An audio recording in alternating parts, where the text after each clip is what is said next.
ने दर्ज करी थी कि हरियाणा का क्लर्क ये करेगा और उसके अनुसार एफडी ने उसका वेतन निर्धारण कर दिया था।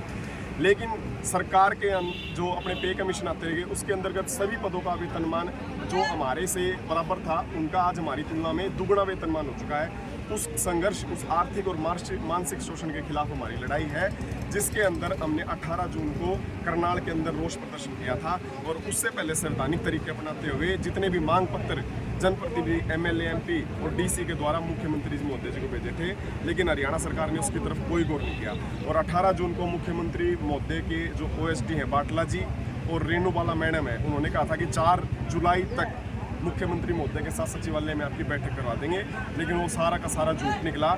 जिसके बाद पूरे हरियाणा के लिपिकीय वर्ग ने ये फैसला लेना पड़ा, क्योंकि आज तक लिपिकीय वर्ग गर्दन नीचे करके अपना काम करता रहता था, उसने अपनी आवाज़ कभी भी नहीं उठाई। इस वजह से आज पूरा का पूरा हरियाणा के जितने भी विभाग हैं, चाहे वो हेडक्वार्टर के हैं, फील्ड के हैं, सभी के सभी जिला उपायुक्तों के बाहर प्रदर्शन में बैठे हुए हैं। और हमारी एकमात्र मांग है जी, तो धरना रहेगा, ये शांतिपूर्ण रहेगा जी आपका? ये अभी तक शांतिपूर्ण है, आगे भी शांतिपूर्ण तरीके से धरना रहेगा, क्योंकि हमारा किसी व्यक्ति विशेष के साथ लड़ाई नहीं है, हमारी सिस्टम के साथ लड़ाई है। सरकारों के साथ हमारी लड़ाई नहीं है। सरकार तो पहले भी थी जी, उस टाइम कांग्रेस ने भी वादा किया था, बीजेपी ने अपने संकल्प पत्र में वादा किया था, एक कैबिनेट के अंदर पास भी हो गया था, लेकिन किसी ने लागू नहीं किया। सिर्फ एक कोरा मजाक किया क्लैरिकल कॉम के साथ। लेकिन अब क्लैरिकल कॉम पूरी की पूरी जाग चुकी है अपने हकों के लिए, और आपको भी पता है कि आप खुद से अपने उत्तर देने में सक्षम हो जाएंगे। 19,900 में 150 किलोमीटर दूर जो पोस्टिंग दी जाती है, वहाँ पर अपने परिवार को किराए के कमरे पर दूध, बच्चे का, माँ बाप की छोटी मोटी दवाई और उनकी प्राइवेट स्कूल की पढ़ाई,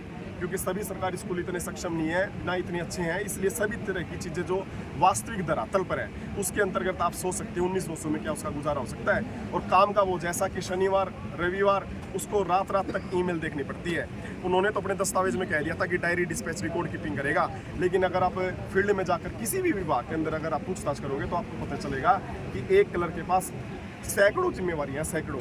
अगर उसको कोई कोर्ट केस दिया जाता है तो उसको एक एडीओ की तरह, एडवोकेट की तरह भूमिका निभानी पड़ती है। मैं आपको छोटा सा उदाहरण दे रहा हूँ। आगे क्या कब तक ये लड़ाई चलेगी, किस लेवल तक जो है आप जाएंगे? क्योंकि जिला लेवल पे आप बैठे हो, 22 जिलों में कामकाज भी प्रभावित हो रहा है। हाँ जी, तो आगे की क्या रणनीति रहेगी? आज दूसरा दिन है, जब तक सरकार की तरफ से लिखित में नोटिफिकेशन नहीं आ जाता तब तक ये हमारी लगातार लड़ाई रहेगी, क्योंकि अब हम बहकावों में नहीं आने वाले।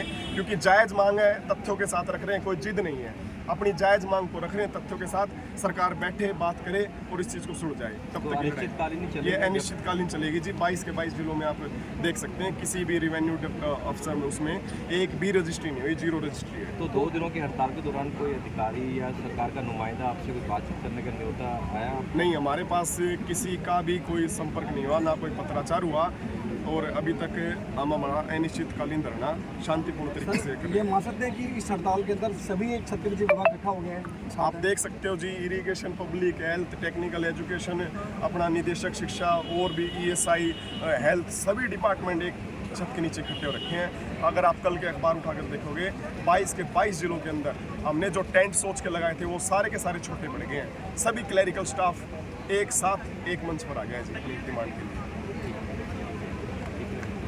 मेरा नंबर भी दे दिए आपको, जो भी आपकी स्टार्ट की एक्टिविटी हुई